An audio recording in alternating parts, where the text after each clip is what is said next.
দুরূদ পড়ি আল্লাহুম্মা সাল্লি আলা মুহাম্মাদ ওয়া আলা আলি মুহাম্মাদ কামা সাল্লাইতা আলা ইব্রাহিম ওয়া আলা আলি ইব্রাহিম ইন্নাকা হামিদুম মাজিদ আল্লাহুম্মা বারিক আলা মুহাম্মাদ ওয়া আলা আলি মুহাম্মাদ কামা বারাকতা আলা ইব্রাহিম ওয়া আলা আলি ইব্রাহিম ইন্নাকা হামিদুম মাজিদ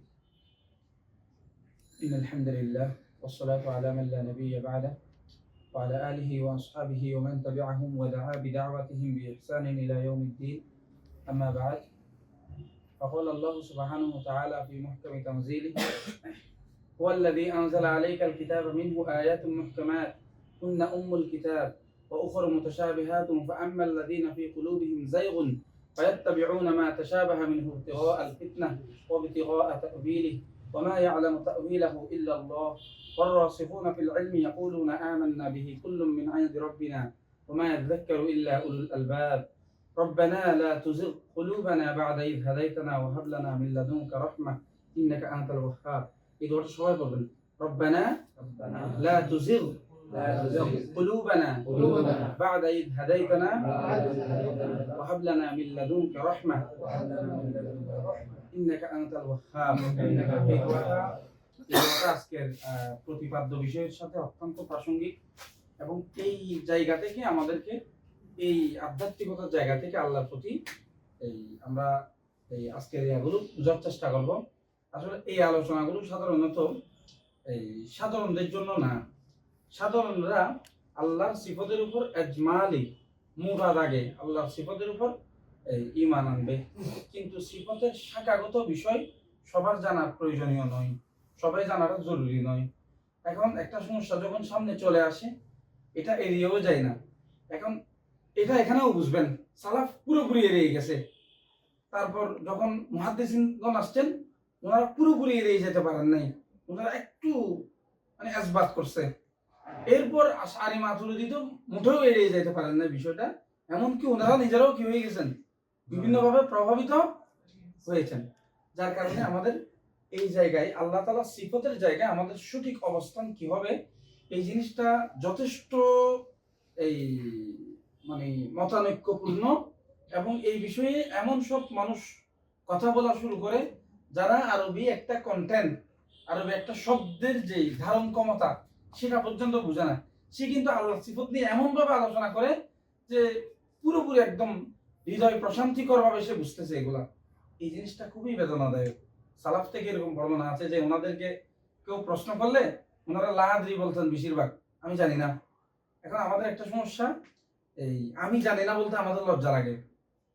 মানে আমরা ধরেন আমার মাধ্যমে 10-12 জন ভাই দিনদার, এই আমি ওনাদের সাথে আছি, ঠিক আছে। তো এখন একটা মাসালা বা একটা কথা জিজ্ঞাসা করছে, আমি জানি না, এটা কেমনে বলবো? আমি জানি না বলা শিখতে হবে। ইলমের জন্য প্রথম শর্ত কি ভাই? আমি জানি না বলা শিখতে হবে। এই জায়গায় আমাদের সাবধানতার সাথে আলোচনাটা বুঝতে হবে।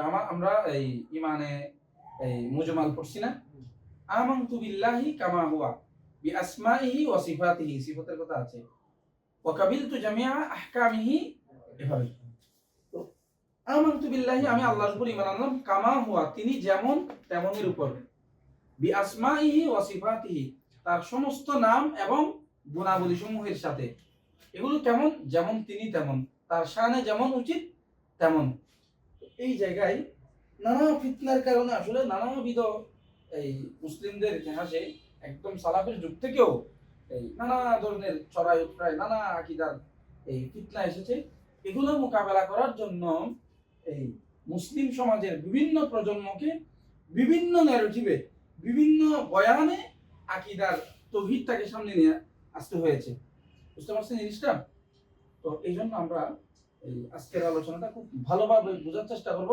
মাঝখানে কেউ আসলেও কথা বলবেন না, একদম চুপচাপ একটু বসে যাওয়ার জন্য ইঙ্গিত দিবেন, যাতে মনোযোগ বিচ্ছিন্ন না হয়। তো ভিডিওটা হচ্ছে এটা প্রয়োজনে আপনারা বারবার দেখবেন, মানে এগুলো বোঝার চেষ্টা করবেন। এখানে প্রথম যে আলোচনাটা আমরা বলেছিলাম ভূমিকা হিসেবে, হয়তো গত ইয়ার মধ্যে অনেকে ছিলেন না। তো আসলে আল্লাহর সিফত নিয়ে আমাদের এই যে বুঝার যে সমস্যাটা কেন হয়, আমরা আল্লাহর সিফত সমূহ বুঝার সমস্যাটা কেন হয়, আসলে কেন আমরা মুতাশাবিহাত সমূহ বুঝবো না? আচ্ছা, আগে আয়াতটার অনুবাদ বলে দিই। যে আয়াতটা বলেছি, আল্লাহ তাআলা বলেছেন হুয়াল্লাযী আনজালা আলাইকাল কিতাবা মিনহু আয়াতুন মুহকামাত, যিনি তোমার উপর কিতাব নাযিল করেছেন সেই কিতাবের মধ্যে রয়েছে কিছু মুহকামাত আয়াত, বিধিবদ্ধ বিধানসমূহের আলোচনা, এবং তা সুস্পষ্ট। হ্যাঁ, হুন্না উম্মুল কিতাব, সেগুলো হচ্ছে কিতাবের মূল। ওয়া উখরু মুতাশাবিহাত, দ্বিতীয়ত কিছু আছে এই মুতাশাবিহাত, সেগুলো হচ্ছে দুর্বোধ্য, বুঝা কঠিন না, বুঝা অসম্ভব বলা যায়, দুর্বোধ্য। ফাআম্মাল্লাযীনা ফী কুলুবিহিম যায়গুন, যাদের অন্তরের মধ্যে বক্রতা আছে, ফায়াত্তাবিউনা মা তাশাবাহা মিনহু ইবতিগাআল ফিতনা, তারা এগুলো নিয়ে পড়ে থাকে, এগুলোর পিছনে পড়ে থাকে এবং নানা ফিতনার উদ্ভব ঘটায় ওখান থেকে। ওয়ারাসিখুনা ফিল ইলমি ফায়াত্তাবিউনা মা তাশাবাহা মিনহু ইবতিগাআল ফিতনা ওয়া ইবতিগাআ তা'ওয়িলি, ওয়া ইবতিগাআ তা'ওয়িলি, এগুলোর ব্যাখ্যা সে কি করার চেষ্টা করে, বের করার চেষ্টা করে। ওয়া মা ইয়ালামু তা'ওয়িলাহু ইল্লাল্লাহ, বা এটা মাথায় রাখবেন, আল্লাহ স্পষ্ট বলে দিচ্ছেন ওয়া মা ইয়ালামু তা'ওয়িলাহু ইল্লাল্লাহ, এটার ব্যাখ্যা আল্লাহ ছাড়া কেউ জানেন না। কথা সাফ। ওয়ারাসিখুনা ফিল ইলমি, আর যাদের উপর আসমানি ইলম এসেছে, ইয়াকুলুনা, তারা বলে, আমান্না বিহি কুল্লুম মিন ইনদি রাব্বিনা, আমরা ঈমান এনেছি সবটুকু আল্লাহর পক্ষ থেকে যা আসছে সবটুকুর উপর আমরা কি এনেছি, ঈমান এনেছি, আমাদের বোঝা আসুক কিংবা না আসুক।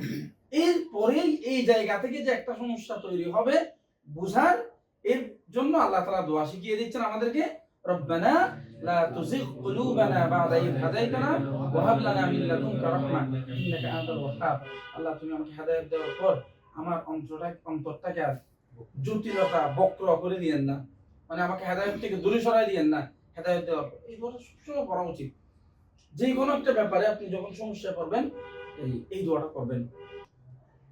প্রথমে আমরা বলেছি আল্লাহর সিফত যে সমস্ত বিষয় মুতাশাবিহাত, সেগুলো আমরা বুঝতে পারবো না কেন?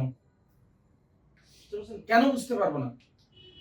সেই জন্য আমরা একটা প্রশ্ন করেছি, মা মা'নাল মা'না, মা'নার মা'নাটা কি, অর্থের অর্থটা কি, মিনিং এর মিনিংটা কি, মানে মিনিং কাকে বলে, অর্থ কাকে বলে। একটা হচ্ছে ট্রান্সলেশন, অনুবাদ, আর একটা হচ্ছে মিনিং। দুইটা জিনিস কি একটা? আমি এটা মিন করেছি, তাহলে বুঝতে চাই মিনটা অনেক সময় আপেক্ষিক হয়। তুমি এটা বুঝছো কিন্তু আমি এটা মিন করি নাই, বলি না আমরা, আমি এটা মানে এটা মিন করি না, আমি এটা বুঝাই নাই, তাহলে বুঝা যায় মিনিং হচ্ছে যে বুঝানো, বক্তা কি বুঝাইতে চাচ্ছে।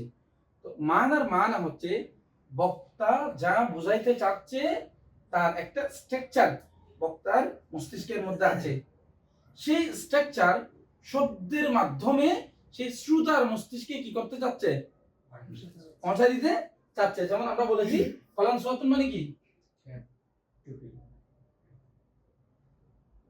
কলাম সুয়াতুন অর্থ টুপি। এখন আমরা অর্থ বলেছি কি, টুপি। আসলে কলাম সুয়াতুন অর্থ কি না, টুপি না, কলাম সুয়াতুনের অনুবাদ হচ্ছে টুপি।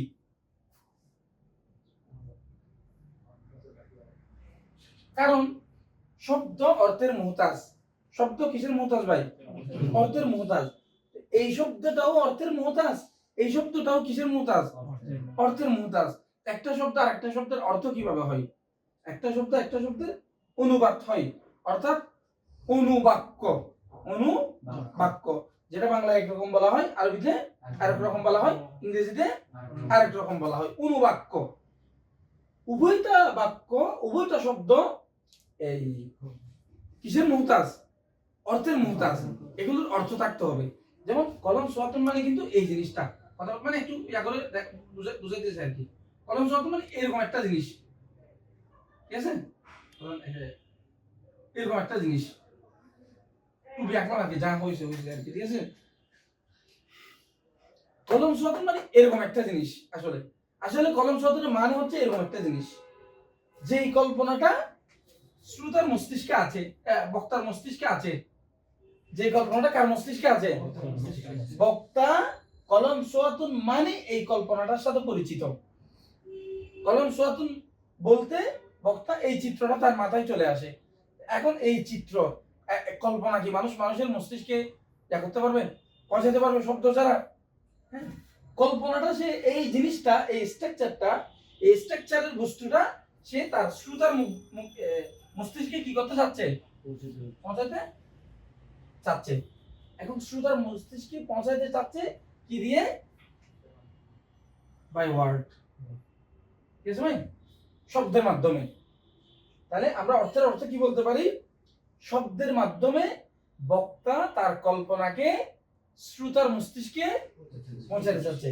বক্তা এটা জানে যে শ্রোতার মস্তিষ্কেও কিন্তু এটা বললে এই কল্পনাটা আসবে, এই শব্দটা বললে শ্রোতার মস্তিষ্কেও কি আসবে? এই কল্পনাটা। কারণ শ্রোতাও এই চিত্রটাকে চিনে, এই স্ট্রাকচারটার সাথে পরিচিত, এই শব্দের সাথে বক্তাও। এখন বক্তা বললো কলম সোয়াতুন, শ্রোতার সাথে সাথে মস্তিষ্কে নিয়ে দিল কলম সোয়াতুন মানে কি? এই স্ট্রাকচারের জিনিসটা। এবং বলেন আল্লাহ তাআলা বলেছেন ইয়াদুল্লাহ, আল্লাহর হাত। যেটা আল্লাহ তাআলা বুঝাইতে চাচ্ছেন সেটা আমাদের মস্তিষ্কে আছে বলেন? এখানে টুপি যেরকম বক্তা শ্রোতা উভয়ের মস্তিষ্কে আছে, হ্যাঁ, সে বলছে সাথে সাথে শ্রোতার মস্তিষ্ক কি করে নিছে? ক্যাচ করে নিছে। এবার বলেন আর রহমান আলাল আরশি ইস্তাওয়া, এটা আমাদের মস্তিষ্কে আছে? চিত্রটা আছে আমাদের মস্তিষ্কে? হ্যাঁ, এই জায়গা থেকে কিন্তু নানা ইয়াগুলো আমাদের বোঝার সমস্যাগুলো তৈরি হচ্ছে। এটা ভূমিকা স্বরূপ বললাম আর কি।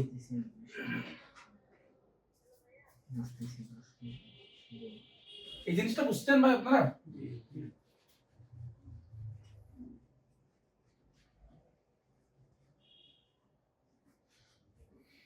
এরপর আমরা ধাপগুলোতে চলে যাব। আল্লাহ তাআলার সিফতের ব্যাপারে সরাসরি আমাদের যতটুকু জানতে হবে ততটুকু তো আল্লাহ জানিয়ে দিয়েছেন। আল্লাহ যতটুকু জানার নাই ততটুকু আমাদের জানার প্রয়োজন নাই, সেজন্যই তো আল্লাহ তাআলা জানার নাই। কথা বুঝছেন ভাই? সিরাতের মধ্যে রাসূল ইসলামের হাদিসের মধ্যে এগুলো থাকবে যতটুকু আমাদের প্রয়োজন। এখন যেটা এই কিতাব সুন্নাহর মধ্যে স্পষ্টভাবে নাই, মানে এই আকীদাগত প্রসঙ্গে যেগুলো সেটা আবার কি আমলের সাথে সম্পর্কিত না, সেখানে শাখাগত বিষয়ে আমাকে একটা অবস্থান নিতেই হবে, এটা জরুরি না। সেই জন্য বলেছি আমরা মৌলিকভাবে আল্লাহ তাআলার সমস্ত নাম এবং সিফত সমূহের উপর কি আনবো? ঈমান আনবো।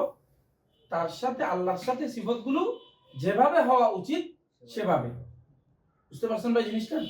তাহলে সিফতের ব্যাপারে একেবারে প্রথম প্রজন্মের সালাফের এই চিন্তাধারা কি ছিল? তাফউইজ।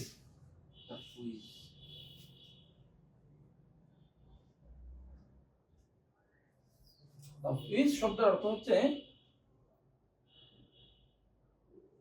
অর্পণ, অর্থাৎ অর্থটা আল্লাহর উপর অর্পণ করে দেওয়া। আমরা যে এখানে টুপির অর্থটা বলছি, বক্তাও বুঝছে টুপি মানে কি মিনিং করতেছে, শ্রোতাও বুঝে গেছে টুপি মানে কি। এখন শ্রোতার মস্তিষ্কে যদি টুপির কল্পনাটা না থাকে, শ্রোতা অবশ্যই বক্তার উপর এটা অর্পণ করে দিবে যে উনি কি বুঝাইছে আমি বুঝি না, এটা উনি জানেন। স্বাভাবিক একটা বিষয়, এটা আমাদের স্বাভাবিক ঘটনা না এটা। এখন সালাফের ইয়া ছিল কি?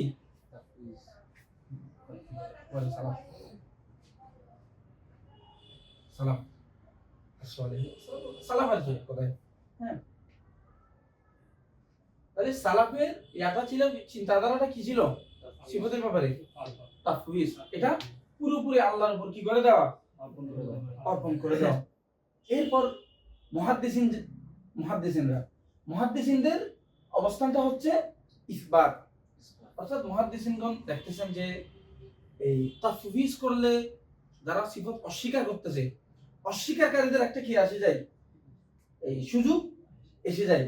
মানে অস্বীকারীরা ব্যাখ্যা করে এটাকে অস্বীকার করে, ব্যাখ্যার মাধ্যমে এটাকে অস্বীকার করতেছে। মানে এই নানা ছল চতুরের মাধ্যমে সে কি করতেছে? অস্বীকার করতেছে। এই জন্য মুহাদ্দিসিনরা কি করছেন?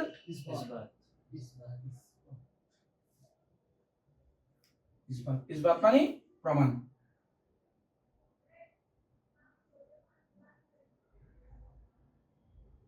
কাদের মানুষ এটা হচ্ছে কি?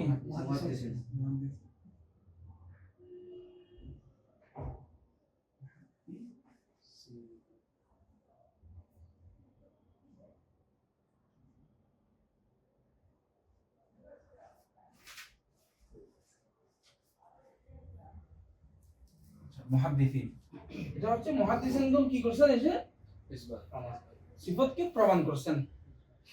ওনারা একদম সালাফ যেটা বলছেন সেটা হচ্ছে, মানে সালাফের বক্তব্যটা ছিল আল্লাহ তাআলার সিফতগুলো এগুলো আমাদের জানা আছে, এগুলোর উপর ঈমান রাখা ওয়াজিব। এটার ব্যাখ্যা করা কিনা, এটার উপর প্রশ্ন করা বেদাত। এটার উপর প্রশ্ন করা কি? বেদাত। ওয়াসওয়ালু আনহু বেদাআতুন ওয়াল ঈমানু বিহি ওয়াজিবুন, এটার উপর ঈমান আনা ওয়াজিব। এরপর মুহাদ্দিসিনগণ বলতেছেন আল্লাহর হাত আছে, আল্লাহ তাআলা বলছেন, আল্লাহ বলছেন আছে, কিরকম আছে, যেভাবে থাকা উচিত সেভাবে, মানে একদম প্রমাণ করছেন আছে, আল্লাহর হাত আছে, আল্লাহ বলছেন আছে, কিভাবে আছে, যেভাবে আমাদের মতো না, যেভাবে যেভাবে বলে নাই, এটা তাফসীর হয়ে যাবে। মানে বলছেন এই আল্লাহ তাআলার হাত আছে কিরকম, আমাদের মতো না, অর্থাৎ হাত বলতে আমাদের কল্পনায় যা আসে এটা আসলে এরকম কিছু না। বুঝতে পারছেন জিনিসটা? এটাও তো তাবিল, আপনি খুব কাছাকাছি, এগুলা কথা কিন্তু ইয়া না, এটাও তাবিলের মতো। মানে আল্লাহ তাআলার হাত আছে আমাদের মতো না, তা আমাদের মতো না এটা কি জানি না, এটাও তো আসলে অর্পণের দিকেও যাচ্ছে, তাবিলের দিকে আসতেছে ব্যাপারটা। এগুলো কিন্তু ঘুরে ফিরে কিন্তু একই কথা, এই বুঝলে কিন্তু জিনিসটা নিয়ে খুব একটা কি নাই, প্যাচ নাই। তাহলে মুহাদ্দিসিন কি করছেন, ইসবাত করছেন। এরপর আমি জিনিসটা আমাদের চিন্তার ধারাবাহিকতা বলতেছি জিনিসটা। এরপর অস্বীকারের যে প্রবণতা, অস্বীকারের প্রবণতাটা আরো প্রবল হলো। এরপর আসলেন কারা, আশআরী মাতুরিদি। আশআরী, হ্যাঁ মাতুরিদি। ইমাম আবুল হাসান আশআরী রাহমাতুল্লাহি আলাইহি, ইমাম আবু মনসুর মাতুরিদি রাহমাতুল্লাহি আলাইহি, উনাদেরও কিন্তু পারস্পরিক আবার কি ছিল, তাহবিলের ব্যাপারে উনাদের আবার পরস্পর কি ছিল কিছুটা, এই উনাদের মধ্যেও কিছুটা কি আছে, এই ইখতিলাফ মতানৈক্য আছে। মোট আদা কি ওনারা করছে কি, আচ্ছা এখানে এটা লিখলাম কেন,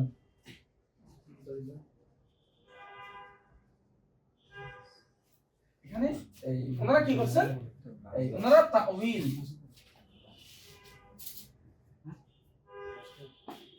তাওয়িল মানে কি, ব্যাখ্যা, ব্যাখ্যা,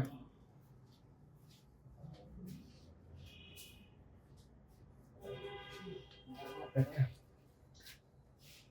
ওনারা কি করছেন, ব্যাখ্যা করছেন। কারা, এই যারা করছেন ওনারা কারা,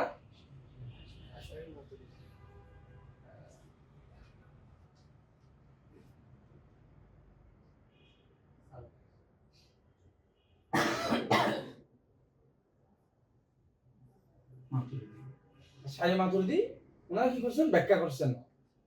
এরপর আসতেছে মুতাজিলা।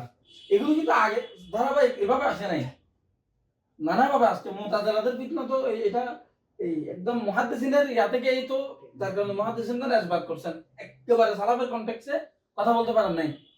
এই যে এই জায়গায় এরপর আসছে কারা, মুতাজিলা। এই ভাষা বলতে ওনাদের অবস্থান, ওনারা কি কি করছে, খারিজ, ইনকার করছে।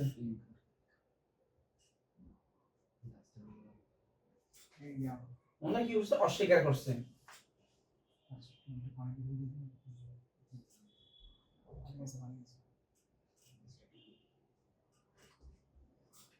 মুতাজিলা কি করছে, অস্বীকার করছে।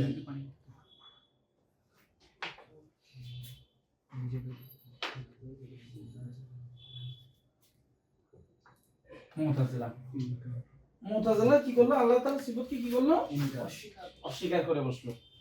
যে সিফাত এগুলো নিয়ে এত ঝামেলা হচ্ছে, কত ঝামেলা মুক্ত হয়ে যাক, কমিউনিস্টদের মতো আর কি, মাথা এটা বেশ কম আছে, সমান করে দাও কেটে, সমান হয়ে যাক। অর্থনীতির ক্ষেত্রে ইসলামের অবস্থান হচ্ছে কি, ইতিদালি অবস্থান, ভারসাম্যপূর্ণ অবস্থান, মধ্যপন্থ না, ভারসাম্যপূর্ণ। ওরা কি করছে, একদল বাড়াবাড়ি করছে পুঁজিবাদীরা, আরেকদল কি করছে, ছাড়াছাড়ি করছে। এখানে দেখেন, এটা কি বুঝতে পারবেন? আচ্ছা আচ্ছা, এই জায়গায় এই মুতাজিলা কি করছে, অস্বীকার করছে। এখানে এই মানহাজটা হচ্ছে ক্রস, এই মানহাজটা লালন করা যাবে না, এই মানহাজটা লালন করা যাবে না। আর বাকি যে তিনটা আছে মোটামুটি কথা কাছাকাছি, কথা কাছাকাছি। আপনি দেখেন না উনাদের অবস্থানটা দেখেন না, এদিকেও আসতেছে এদিকেও আসতেছে, এটা তাবিলের মতো হচ্ছে। আপনি ইসবাত করতেছেন, আপনি বলছেন আছে আমাদের মতো না, তা আমাদের মতো না কি জানি না, তাবিলের দিকেও আসতেছে, জানি না হলে তো তাফবিজ হয়ে যাচ্ছে। আর এটা তো আমাদের মতো না, তো আলাদা একটা কিছু, তো আলাদা একটা কিছু, এটা তাবিল আর কি। এখন ওনারা বলতেছেন কি, এই ওনারা একেবারে আল্লাহর উপর ছেড়ে দিয়েছেন। ওনারা বলছেন আল্লাহর হাত আছে কিসের মতো না, আমাদের মতো না। আশারি মাতুরিদি কি করছে, আল্লাহর হাত মানে আল্লাহর শক্তি, আল্লাহর চোখ মানে আল্লাহর দৃষ্টি শক্তি, ওনারা ব্যাখ্যা করছেন। এখন এখানে কথা হয় বেশি আশারি মাতুরিদি নিয়ে। আশারি মাতুরিদি ওনাদের ইতিহাসটা যদি আপনি পড়েন আপনি অবাক হয়ে যাবেন। ওনাদের সময়ে যেই ভাবে আপনার গ্রিক দর্শন ইউনানি দর্শনের ফিতনাটা আসছে এবং তাদের প্রভাবে পূর্ণ প্রভাবিত এই মুতাজিলার ফিতনাটা আসছে, ওনারা যদি এই দাবিটা না করতেন তাহলে কিন্তু অনেক মানুষ কি হয়ে যেত, মুরতাদ হয়ে যেত একদম। আমি বলি বাংলাদেশের বাস্তবতায় এই যদিও পারস্পরিক কিছুটা মতানৈক্য থাকতে পারে, কিন্তু আজিব আদনান ভাই 2013 সালের পরবর্তীতে 2013 সালে এটা মাথায় রাখবেন কিন্তু ইতিহাস এগুলা, এবং ইতিহাসের এগুলো টার্নিং পয়েন্ট। 2013 সালে হেফাজতের মাধ্যমে বিশাল কৌমি প্রজন্মের জানান দেওয়া হয়েছে বাংলাদেশে যে এরা আছে।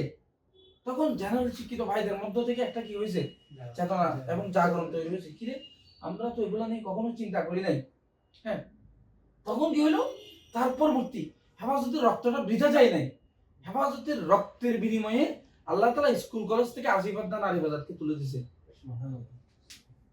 বুঝতে পারছেন জিনিসটা কিন্তু খুব ইয়ার বিষয়। আপনি দেখবেন যে একটার সাথে একটার সাথে সম্পর্কিত নাই, কিন্তু আপনি ইতিহাসের জায়গা থেকে আধ্যাত্মিক নজরে দেখেন এগুলা, হ্যাঁ রক্ত কিন্তু বৃথা যায় না। একেবারে আল্লাহ তাআলা ওই স্কুল কলেজ ইউনিভার্সিটি যেগুলো থেকে বামপন্থা কি করছে, চাষাবাদ করছে, ওখান থেকে আল্লাহ তাআলা কাকে তুলছে, আজিব আদনানকে তুলছে, আরিফ আজাদকে তুলছে।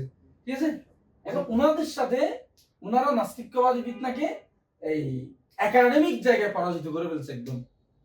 হেফাজত তো রাজনৈতিক জায়গায় ওদের ন্যারেটিভটাকে দুর্বল করে দিয়েছে।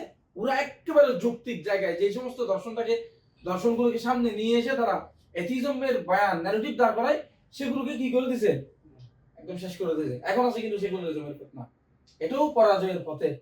ঠিক আছে, যাই হোক, আশারি মাতুরিদি কোন কাজটা করছে। এখন আজকের আসিফ আদনান ভাই, আরিফ আজাদ ভাই, শামসুল আরিফিন শক্তি ভাই, হ্যাঁ ওনারা হাফিজাহুমুল্লাহ, আল্লাহ তাআলা ওনাদের হেফাজত করুন, তো ওনাদের খেদমতকে আরো বিস্তৃত এবং দীর্ঘায়িত করুন। ঠিক আছে, ওনারা যে কাজটা করছেন ডাবল স্ট্যান্ডার্ড না লিখলে এই অনেকগুলো মানুষ কি হয়ে যেত, নাস্তিক হয়ে যেত, প্রজন্মকে নাস্তিক করে ফেলার একটা কি হয়েছে পায়তারা হয়েছে। এখন ডাবল স্ট্যান্ডার্ডে যা লেখছে আরিফ আজাদ ভাই, সাজিদে যা লেখছে, তারপর আজিব আদনান ভাই কি লিখছে, একদম প্রথম চিন্তাপরাধ না, এটা তো আরো ইন্টেলেকচুয়াল। চিন্তাপরাধ বইটা কয়েকবার পড়ার পরেও বোঝা আসে না সহজে। সত্য কথন, হ্যাঁ এই জায়গা এগুলো যদি এখন এগুলোকে আকীদার বয়ান, সত্য কথন কি আকীদার বয়ান, হ্যাঁ হ্যাঁ আমরা হ্যাঁ প্যারাডক্সিক্যাল সাজিদ এটা কি আকীদার বয়ান, ডাবল স্ট্যান্ডার্ড এটা কি আকীদার বয়ান না, এটা হচ্ছে আকীদার এই বাতিল আকীদার সাথে কম্পারেটিভ আকীদা, মানে আপনি তাদের সাথে ডিবেট করার যে ইয়াটা এটা হচ্ছে। এখন আশারি মাতুরিদিকে যদি আপনি গুমরাহ বলেন, আপনি নাস্তিকদের সাথে কোনো ডিবেটই করতে পারবেন না, ডিবেট করতে গেলে আপনার ইয়া হয়ে যাবে। এখন আমরা কি আশারি মাতুরিদির আকীদা লালন করব নাকি তাদেরকে গুমরাহ বলবো, কোনোটাই না। আমরা বলবো না যে আমরা আশারি মাতুরিদি, আমরা বলবো না যে ওনারা গুমরাহ, আমরা কথা বলবো সালাফের কন্টেনে, আমরা কথা বলবো কাদের কন্টেনে, হ্যাঁ আমাদের আকীদা সালাফের আকীদা, আমাদের ভাষা হবে সালাফের মতো ভাষা। অর্থাৎ এখন তার সে প্রাসঙ্গিকতা নাই, যার কারণে আমরা সালাফের ভাষায় কথা বলবো সরাসরি। আর আশারি মাতুরিদি ওনাদেরকে আমরা কি বলবো, মাজুর বলবো, ওনাদেরকে বলবো ওনারা হচ্ছে আহলুস সুন্নাহ ওয়াল জামাতের খারিজ, ওনাদের চিন্তাটা গ্রহণ করা যাবে না, ওনাদের চিন্তাটা আহলুস সুন্নাহ ওয়াল জামাতের বাইরে। এরকম আরো অনেক, এটা তো সিফত নিয়ে বলছি, হ্যাঁ এরকম কোরআন শরীফের মধ্যে এই আমাদের তো উসুলের কিতাব আছে, উসুলের কিতাবের মধ্যে এগুলোকে বলা হয় মোকাবেলা, চারের বিপরীতে চার। তো চারের বিপরীতে চারের মধ্যে চারটা পরিভাষা আছে, এই চারটা পরিভাষার বিপরীতে চারটা, যেমন জহির, জহিরের বিপরীতে খফি, জহির মানে আয়াতটা স্পষ্ট, আর খফি মানে অস্পষ্ট। তারপরে নস, নসের বিপরীতে মুশকিল, নস মানে কি এটা উদ্দেশ্যগত, স্পষ্ট হওয়ার সাথে সাথে উদ্দেশ্যগত, এটাই উদ্দেশ্য করেছেন। ঠিক আছে, তারপর মুশকিল, মুশকিল মানে কি একদম এটা নসের বিপরীতে, মানে এটা হচ্ছে কি এই কষ্টসাধ্য। এরপরে আসতেছে কি এই মুজমাল মানে সংক্ষিপ্ত, এর ভার্সুস এই মুফাসসির, ব্যাখ্যাকৃত এবং সংক্ষিপ্ত মুজমাল। এরপর আসতেছে মুহকাম ভার্সুস মুতাশাবিহ। মুহকাম মানে কি বিধিবদ্ধ, আর মুতাশাবিহ মানে কি দুর্বোধ্য, যেটা বোঝা কি অসম্ভব। আল্লাহ নিজেও বলেছেন যে সেগুলো কিতাবের মূল না। যারা আসমানের এলম যাদের কাছে এসেছে তারা কি বলে, ওয়ারাসিখুনা ফিল ইলমি ইয়াকুলুনা আমান্না বিহি কুল্লুম মিন ইনদি রাব্বিনা, আমরা পুরোটার উপর ঈমান আনছি। এখন ভাই বলেন, এই জিনিসগুলো এভাবে না বুঝলে, আপনারা এভাবে যদি আপনারা ধরতে না পারেন জিনিসটা, এটা কি আসলে এত সহজ? ব্যাপারটা কি এত সস্তা যে কেউ এটা নিয়ে কথা বলতে পারবে? এবং এই জায়গায় আমাকে একটা অবস্থান থাকতেই হবে। এখানে আমি স্পষ্ট বলে দিচ্ছি, আশারি আকিদা যারা নিজেদেরকে করে এবং যারা নিজেদেরকে আশারি মাতুরিদি দাবি করে, ভাই আমাদের আশারি হওয়ার দরকার নেই, আশারি মাতুরিদি হওয়ার দরকার নেই। আমরা চিনি কাদেরকে? সালাফ। আমরা চিনি সালাফ, আমরা সালাফের আকিদা লালন করব। এই জায়গাগুলোতে আমরা ভারসাম্যপূর্ণ অবস্থান গ্রহণ করব, ঠিক আছে? এই জায়গায় দেখেন, একজন মানুষ শুদ্ধভাবে আরবি, এটা আসলে বোঝার চেষ্টা করি, আমরা বুঝি আসলে জিনিসটা এলমের অহংকার থেকে বলতেছি না। আল্লাহ, একজন মানুষ শুদ্ধভাবে আইন উচ্চারণ করতে পারে না, সে আলোচনা করতেছে কি নিয়ে? সিফত নিয়ে। কেন ভাই? আরো অনেকগুলো বিষয় তো আছে, সামনে বিশাল সেকুলারিজমের ফিতনা আছে, এটা নিয়ে কেউ কথা বলে না। আমাদের আমরা যারা মাদ্রাসা থেকে বড় হয়ে এগুলো পড়ে, ছোট থেকে এগুলো নিয়ে পড়াশোনা করে, এগুলোর উপর 2-3টা কিতাব পড়ে আবার পড়াচ্ছি 3-4 বছর ধরে। আমি তো ছোট মানুষ হিসেবে আমার নিজের অভিজ্ঞতা বলতেছি। এখন বড় আলেমদের এগুলো দেখলে কেমন লাগবে? এই প্রজন্মকে তাদের সময় দেওয়ার ইচ্ছে হবে, যেটা একটু উদারতা আসছে সেটাও তো আরো বিচ্ছিন্ন হয়ে যাবে। এই জিনিসটা কি আমাদের খুব দরকার যে এই জায়গায় আমাদের কথা বলতে হবে? বা আপনি ঠিক আছে, দরকার আছে, হাজার হাজার আপনাদের মাধ্যমে জেনারেল ভাইরা আসতেছে, এই জায়গায় আমাকে অবস্থান নিতেই হবে, এটা কেন? আবার নিলে আমারটা ঠিক প্রমাণ করতে হবে, আবার প্রমাণটা আমাকে কথায় জিততে হবে, জিতিয়ে দেখিয়ে দিতে হবে। তখন আমরা যখন মাদ্রাসায় 7-8 জামাত করতেছি আর কি, আমরা মনে করতাম যে আহলে হাদিসের বিরুদ্ধে যত বেশি ফতোয়া বাইর করতে পারবে, যে যত যুক্তি বাইর করতে পারবে, সে বড় আলেম। এবং আমরা নিজেরাও এই এলমের ফ্যান্টাসি নিয়ে, মানে এলমের এই প্রদর্শনী, এলম নিয়ে ফ্যান্টাসি, হ্যাঁ, মানে কে কত যুক্তি দাঁড় করাইতে পারে। একবার আমাদের ক্লাসে কিছু বিষয় থাকে, ইখতিলাফি বিষয়, এগুলো নিয়ে বিভিন্ন মত থাকে। এই মতটার একটাকে আপনি সঠিক মনে করতেই পারেন। যেমন আমরা এখানে আলোচনা করি নবী এবং রসুলের মধ্যে পার্থক্য কিসের, এটা নিয়ে ব্যাপক মতানৈক্য আছে। একটা মতের উপর মারাত্মক প্রশ্ন আছে। এই প্রশ্নগুলো থেকে কেটে ওঠা মানে কি? এখন আমরা ছোট থেকে জানি না নবী হচ্ছে যে কি, যাকে কিতাব দেওয়া হয় নাই, রসুল হচ্ছে যাকে শরীয়ত দেওয়া হয়েছে। মানে এটা আমরা বলি না, ছোট থেকে আমরা জানি না এটা। রসুল হচ্ছে কি, যাকে নতুন শরীয়ত দেওয়া হয়েছে। নবী হচ্ছে কিতাব দেওয়া হয় নাই। আমার একজন বন্ধু নুরুল কাদের, মহিষকালী বাড়ি, সে আর আমরা ছিলাম এক অবস্থানের উপর। আমাদের পুরো ক্লাসের 17 জন ছেলে, এরা ছিল আরেক অবস্থানের উপর চলতেছে। আমি তো কম হলে নুরুল কাদের খুব ভালো এলমদার একটা ছেলে। এই মানে চলতেছে গোটা 2 দিন চলছে এটা নিয়ে পারস্পরিক দলিল, কাকে কে দিতে পারে, কে কাকে আটকাতে পারে। এখন আমরা কোনো অবস্থান গ্রহণ করে নেই, মূলত আমরা ওই অবস্থানের বিরোধিতা করেছি যেটা বলা হয়েছে প্রচলিত আছে, মানে যাকে নতুন কিতাব দেওয়া হয়েছে সে রসুল, যাকে কিতাব দেওয়া হয় নাই তিনি রসুল না। এখানে আমরা আপত্তি করেছি, যেটা হচ্ছে এই আল্লাহ তাআলা কোরআন শরীফে বলতেছেন, উযকুর ফি কিতাবি ইসমাঈলা ইন্নাহু কানা সাদিকাল ওয়াদি নবিয়্যান রাসূলা। তুমি তোমার কিতাবে ইসমাঈলের কথা স্মরণ করো, তিনি ছিল তার ওয়াদা সত্যায়নকারী, তিনি ছিল নবী রসুল। নবী রসুল দুটোটা শব্দ ব্যবহার করছে। এখন ইসমাঈল ইসলামকে কিতাব দেওয়া হয়েছে না, নবী রসুল বলছেন। আপনার সে বয়ান কোথায়, যেটা কিতাব দিলে তিনি রসুল, কিতাব না দিলে তিনি নবী, এই বয়ান কোথায়? নতুন শরীয়ত দিলে তিনি রসুল, নতুন শরীয়ত না দিলে তিনি রসুল নন, ওই বয়ান কোথায়? এই জায়গায় সহজে এটাই সমাধান দিচ্ছে আমাদের উস্তাদগণ। সেটা হচ্ছে এই আনোয়ার শাহ কাশ্মীরি রহমতুল্লাহ এর অবস্থান। উনি বলছে রসুল হচ্ছে মান বুইসা ইলা আহলিল কুফফার, যিনি কুফফার কমিউনিটিকে বেস করেছেন, যাকে কুফফার কমিউনিটির কাছে পাঠানো হয়েছে উনি হচ্ছে রাসূল। আর যিনি আহলে ঈমানের ভিতর ঈমানের মুযাকারা ঈমানের দাওয়াত দিয়েছেন উনি হচ্ছে কি নবী। এটার উপর আজকাল আছে, প্রশ্ন আছে, প্রত্যেকটা প্রশ্নগুলোর জবাব আছে। যে সমস্ত মতানৈক্যপূর্ণ বিষয়, এই সমস্ত বিষয় যেগুলো আমলি বিষয়, যে সমস্ত বিষয়ে আমাদের অবস্থান থাকতে হবে।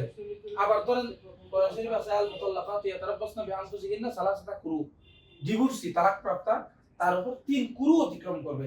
এখন কুরু মানে পিরিয়ড, সময়। কুরু মানে কি সময়। এখন ইমাম আবু হানিফা রাহমাতুল্লাহ বলছে কুরু মানে হাইজ, মানে পিরিয়ড, যেটা আমরা ব্যবহারিক করতে বলি পিরিয়ড। আর ইমাম শাফি রাহমাতুল্লাহ বলছেন কুরু মানে পিরিয়ড পরবর্তী যে পবিত্র সময় যায় সেটা, এটাকে তুহুর বলা হয়। এখন ইমাম শাফি রাহমাতুল্লাহ বলছেন কুরু মানে তুহুর, ইমাম হানিফা রাহমাতুল্লাহ বলছেন কুরু মানে কি হাইজ। এখানে আপনি নিরপেক্ষ অবস্থান গ্রহণ করতে পারবেন? আপনার আমল কি করবেন? কিসের উপর? একটার উপর আপনার আমল করতে হবে। এখানে আপনি বলতে পারবেন ঠিক আছে উদাহরণ আমরা একসাথে নাই, আমরা উদাহরণ আমরা ভাই ইমাম হানিফার পক্ষ নেই, ইমাম শাফির পক্ষ নেই, আমরা আমরা পঞ্চম মাযহাব হয়ে গেলেন না। এখানে আপনার স্থান মতানৈক্যপূর্ণ বিষয়ে যে যে যে মাসালা, যে সমস্ত মাসালার ব্যাপারে আপনি হাতে নাগালে পাবেন, অর্থাৎ আমরা আঞ্চলিক যেটা মাযহাব, এই অঞ্চলে যেটা প্রচলিত, দুটোটা তো সহি কথা। এবং এই ব্যাপারে একটা হাদিস আছে যে রাসূলুল্লাহ সাল্লাল্লাহু আলাইহি ওয়াসাল্লাম এই একটা কাফেলাকে পাঠাইছেন এক জায়গার মধ্যে, তোমরা অমুক জায়গায় গিয়ে নামাজ আসরের নামাজ পড়বা। তো সাহাবায়ে কেরামের ওই জায়গায় যখন আসরের নামাজের যখন সময় হইলো, সাহাবায়ে কেরামগণ দুই ভাগে বিভক্ত হয়ে গেছেন। সাহাবায়ে কেরামের একদল বলতেছেন না, এখন নামাজের ওয়াক্ত হয়ে গেছে, নামাজ তরক করা যাবে না, ওয়াক্ত তরক করা যাবে না। আল্লাহ রাসূল সাল্লাল্লাহু আলাইহি ওয়াসাল্লামের উদ্দেশ্য এটা ছিল না যে আমরা নামাজ তরক করব। রাসূল সাল্লাল্লাহু আলাইহি ওয়াসাল্লামের উদ্দেশ্য ছিল আমরা যেন তাড়াতাড়ি পৌঁছি, আমরা যেন দ্রুত যাই, ওখানে গিয়ে আসরের নামাজ পড়তে হবে। আর তো বলছেন না, এটা রাসূলের কথা, রাসূলের কথা, ইনস্ট্রাকশন, কোনো কথা নাই, ওখানে গিয়ে আসরের নামাজ পড়ব। সময় রাসূল সাল্লাল্লাহু আলাইহি ওয়াসাল্লাম নিজেই হচ্ছে কি শরীয়তের উৎস, হ্যাঁ উৎস, অন্যতম উৎস। হ্যাঁ, তখন মানে কোরআনের পরে তো হাদিসের অবস্থান, এখানে রাসূল নিজেই হচ্ছে শরীয়তের উৎস। সেখানে রাসূল ইসলামের কথা ব্যাখ্যা করার কি দরকার আছে? যেখানে আসরের নামাজ পড়তে বলছে ওখানে গিয়ে আসরের নামাজ পড়বো, মাগরিব ওয়াক্ত হয়ে গেলে হয়ে যায়, আগে আসর পড়বো তখন মাগরিব পড়বো। এখন সাহাবায়ে কেরাম দুই ভাগে বিভক্ত হয়ে গেছে, একদল ওখানে নামাজ পড়ে দিয়েছে, একদল ওখানে গিয়ে নামাজ পড়ছে। রাসূলুল্লাহ সাল্লাল্লাহু আলাইহি ওয়াসাল্লাম এই মতানৈক্যকে সমর্থন করছেন এবং উভয়কে হক বলে স্বীকৃতি দিয়েছেন। এই জায়গায় ইমাম আবু হানিফা রাহমাতুল্লাহ কখনো বলবেন না যে আপনি এই তুহুর কুরু মানি হাইজ, আপনি এটা মানেন না, আপনি তো কোরআন মানেন না। ইমাম আবু হানিফা কি ইমাম শাফি এটা বলবেন? কিংবা হানাফিরা শাফি এটা বলবে? তো শাফিঈগণ হানাফিদেরকে এটা বলবে যে এই কুরু মানি তো তুহুর, পবিত্র অবস্থাটা, তোমরা তো এটা মানো না, আর তোমরা তো কোরআনের অপব্যাখ্যা করো, এই কথাই ওনারা বলেন। বরং সালাফগণ ওনারা মত দিতেন কিভাবে যে আমার চিন্তাধারা এই ব্যাপারে, আমার মতামত আমি মনে করি এটা সঠিক, হাইস এই ব্যাখ্যাটা সঠিক, ভিন্নটা সঠিক হওয়ার সম্ভাবনার সাথে। এটাকে আমরা আকীদার উসুলের কন্টেন্টে বলি ওয়াজিবুল আমল বিল ইহতিমাল, সম্ভাবনার সাথে এটার উপর আমল করা ওয়াজিব। এখন আপনি এখানে যদি উদাহরণটা দেখাইতে চান যে ঠিক আছে ভাই আমরা ঝামেলাই নাই, হ্যাঁ হাইসও নিব না তুহুরও নিব না, তা আপনি ইদ্দতের প্রশ্নে কি সমাধান দিবেন? কুরু মানে কি বলবেন? এটা কিছুই বলতে পারবেন না। যেগুলো আমলের সাথে সম্পৃক্ত, যেখানে একটা অবস্থান থাকতে হবে, সেটা হচ্ছে আপনি স্থানীয় আলেমদের অনুসরণ করবেন, যে বিষয়ে আপনি ব্যাপক আলেমদেরকে পাবেন। হ্যাঁ, আর যে সমস্ত বিষয় আমলি বিষয় না, আমল যেমন এই সমস্ত বিষয়, এটা ছাড়া আপনার তাফউইজ, ইসবাত, তা'উইল, ইনকার, এগুলো জানা কি আপনার খুব প্রয়োজন? এগুলো আপনার জীবনের সাথে সম্পৃক্ত, এগুলোতে একটা অবস্থান নিতেই হবে, এরকম কোনো কথা আছে? তো সেই ক্ষেত্রে এগুলো নিয়ে আফরাত তাফরিদ, বাড়াবাড়ি ছাড়াছাড়ি করা যাবে না। বুঝতে পারছেন ভাই জিনিসটা? এগুলো নিয়ে আফরাত এবং তাফরিদ করা যাবে না, বাড়াবাড়ি এবং ছাড়াছাড়ি করা যাবে না। এই দর্শটা তো আগেও দিছি, এখন এটা ওমা আলাইনা ইল্লাল বালাগ, আমার এটা শেষ। এখন একজন ভাই এটা বুঝাই দেন, বুঝাবি আমরা আমরা পড়ে দিব না। হ্যাঁ, আমার এটা নিয়ে